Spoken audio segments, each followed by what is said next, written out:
आइए दोस्तों, ये पहला सवाल देखते हैं।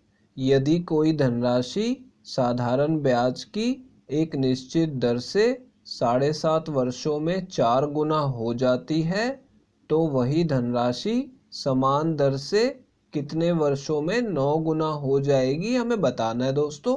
देखिए दोस्तों, इस सवाल में क्या बोला जा रहा है कि कोई धनराशि एक निश्चित दर से 7.5 वर्षों में 4 गुना हो जाती है और हमें बताना है कि वही धनराशि समान दर से कितने वर्षों में 9 गुना हो जाएगी। तो जब भी ऐसा सवाल आएगा तो देखिए इसमें शॉर्ट ट्रिक कैसे लगाएंगे।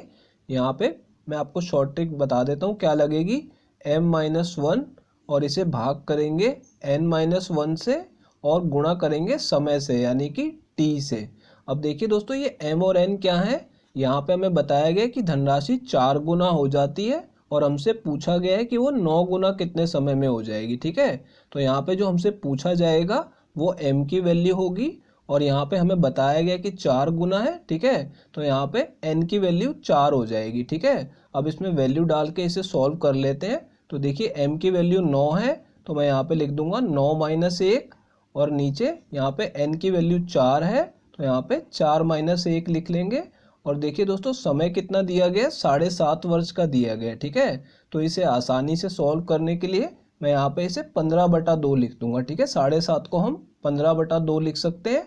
अब देखिए दोस्तों, यहाँ पे 9 में से 1 घटाएंगे तो कितना आ जाएगा, 8 आ जाएगा और 4 में से 1 घटाएंगे तो 3 आ जाएगा। ठीक है, और इसे मैं ऐसे का ऐसा ही लिख लूँगा 15/2। अब इसे काट के सॉल्व कर लेंगे। तो देखिए 3 से 15 को काटेंगे तो 5 पे कट जाएगा और 2 से 8 को काटेंगे तो 4 पे कट जाएगा। ठीक है, अब इन दोनों को गुणा करेंगे तो कितना आ जाएगा, 20 वर्ष आ जाएगा। ठीक है, यानी कि उस धनराशि को 9 गुना होने में 20 वर्ष का समय लगेगा। तो दोस्तों, ये हमारा इस सवाल का आंसर है। ये तीसरा ऑप्शन करेक्ट है। आइए दोस्तों, ये अगला सवाल देखते हैं। कोई धनराशि साधारण ब्याज पर 5 वर्षों में 840 रुपये और 8 वर्षों में 984 रुपये हो जाती है, तो ब्याज की वार्षिक दर कितनी है, ये हमें बताना है दोस्तों। देखिए दोस्तों, इस सवाल में क्या बोला जा रहा है कि कोई धनराशि साधारण ब्याज पर जब लगाई जाती है तो 5 वर्षों में 840 रुपये हो जाती है और 8 वर्षों में 984 रुपये हो जाती है। ठीक है, यानी कि ये दोनों हमें मिश्र धन दिए गए हैं। ठीक है, 5 वर्ष का मिश्र धन 840 रुपये है और 8 वर्ष का मिश्र धन 984 रुपये है। और हमसे क्या पूछा जा रहा है कि हमें ब्याज की वार्षिक दर बतानी है। तो देखिए दोस्तों, इस सवाल को कैसे सॉल्व करेंगे। पहले हम क्या करेंगे, यहाँ पे दोनों मिश्र धनों का अंतर निकाल देंगे। ठीक है, और जो यहाँ पे हमें समय दिया गया है इनका भी अंतर निकाल देंगे। तो देखिए 8 में से 5 घटाएंगे तो कितना आ जाएगा, 3 वर्ष आ जाएगा। और देखिए यहाँ पे मिश्र धन को जब घटाएंगे, यहाँ पे 984 में से 840 को घटाएंगे तो कितना आ जाएगा, 144 रुपये आ जाएगा। ठीक है, अब इससे हमें ये क्या प्राप्त हुआ है, ये हमें 3 वर्ष का साधारण ब्याज पता लग गया है कि 3 वर्षों में साधारण ब्याज कितना मिलता है, 144 रुपये मिलता है। ठीक है, अब देखिए हम यहाँ पे दोनों तरफ 3 से भाग कर देंगे ताकि हमें 1 वर्ष का ब्याज पता लग जाए। ठीक है, तो यहाँ पे देखिए 1 वर्ष का ब्याज कितना आ जाएगा। यहाँ पे मैं इसे 3 से काटूंगा तो पहले ये 4 पे कटेगा और फिर 2 शेष बचेगा तो यहाँ पे फिर 8 पे कट जाएगा। ठीक है, यानी कि 1 वर्ष का ब्याज कितना है, 48 रुपये है। ठीक है, और यहाँ पे देखिए हमें 5 वर्ष का मिश्र धन दिया हुआ है। ठीक है, अब मिश्र धन में क्या होता है, मूलधन भी होता है और 5 वर्ष का ब्याज भी होता है। तो यहाँ पे हम क्या करेंगे, पहले मूलधन पता लगाने के लिए 5 वर्ष का ब्याज पता लगा लेंगे। तो 5 वर्ष का ब्याज कैसे पता लगेगा, यहाँ पे हमें दोनों तरफ 5 से गुणा कर देना होगा। अब देखिए इसे 5 से गुणा करेंगे तो 5 वर्ष हो जाएगा और इसे 5 से गुणा करेंगे तो 240 रुपये आ जाएगा, यानी कि 5 वर्ष में कितना ब्याज मिला, 240 रुपये। अब इस 240 को 840 में से घटा देंगे तो हमें मूलधन पता लग जाएगा। तो देखिए मूलधन कितना आ जाएगा, 840 - 240। ठीक है, यहाँ पे हमें मिश्र धन 840 दिया है, इसमें से हमने ब्याज को घटा दिया तो मूलधन कितना आ जाएगा, 600 रुपये आ जाएगा। तो देखिए दोस्तों, हमें यहाँ पे ब्याज की दर पूछी गई है। इसके लिए आपको ध्यान रखना है, हमें 2 चीज़ें चाहिए होती हैं। एक तो हमें 1 वर्ष का ब्याज पता होना चाहिए। ठीक है, और दूसरा हमें मूलधन पता होना चाहिए। तो मूलधन कितना है, 600 रुपये है। अब हम यहाँ पे दर निकाल सकते हैं। तो देखिए दर कैसे निकालेंगे, यहाँ पे 1 वर्ष का ब्याज 48 रुपये है, ठीक है, और इसे मूलधन से भाग कर देंगे, यानी कि 600 रुपये से भाग करेंगे, और यहाँ पे 100 से गुणा भी करना होगा प्रतिशत में बदलने के लिए, क्योंकि जो दर होती है वो प्रतिशत में होती है, ठीक है। तो देखिए 2 जीरो से 2 जीरो कट जाएंगी, और 6 से इसे काटेंगे तो ये 8 पे कट जाएगा।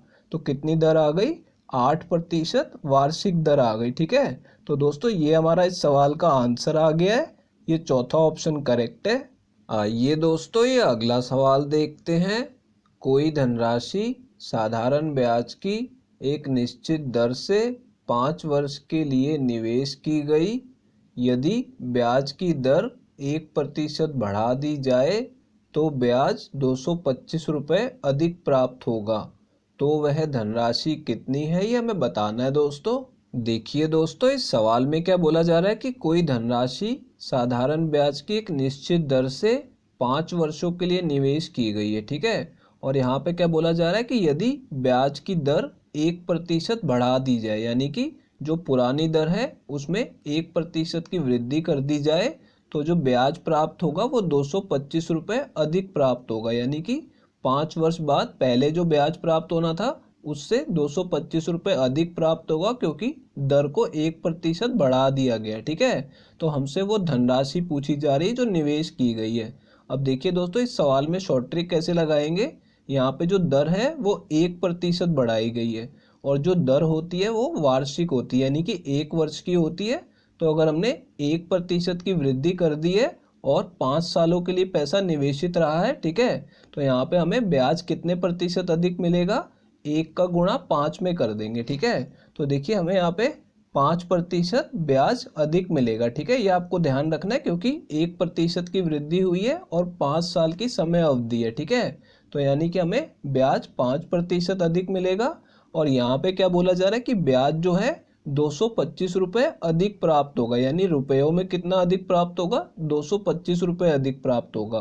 तो यानी कि प्रतिशत में 5% अधिक प्राप्त होगा और रुपयों में 225 रुपये अधिक प्राप्त होगा। तो मैं इसके सामने लिख सकता हूँ कि जो 5% है वो किसके बराबर है, 225 रुपये के बराबर है, ठीक है। यहाँ तक आपको समझ आ गया हो तो आगे चलते हैं। अब देखिए दोस्तों हमसे वो धनराशि पूछी जा रही है, ठीक है। तो जो धनराशि होती है ये आपको ध्यान रखना है, इसे मूलधन बोलते हैं, और ये प्रतिशत में कितनी होती है, मूलधन जो होता है वो प्रतिशत में हमेशा 100% होता है, ठीक है। यानी कि वो हमसे 100% की वैल्यू जानना चाहता है। 5% की वैल्यू हमने निकाल ली है 225 रुपये, हमें 100% की वैल्यू बतानी है, ठीक है। तो देखिए यहाँ पे इस 5% को 100% बनाने के लिए मैं क्या करूँगा, इसे 20 से गुणा कर दूंगा, ठीक है। तो 20 पंजे कितना आ जाएगा, 100% आ जाएगा, यानी कि मूलधन। अब देखिए दोस्तों हमें वैल्यू रुपयों में बतानी है।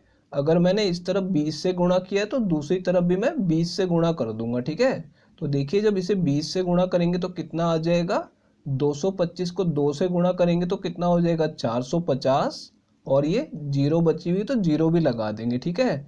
यानी कि 100% की वैल्यू कितनी आ गई, 4500 रुपये आ गई, ठीक है। यानी कि जो निवेश की गई धनराशि थी वो 4500 रुपये थी।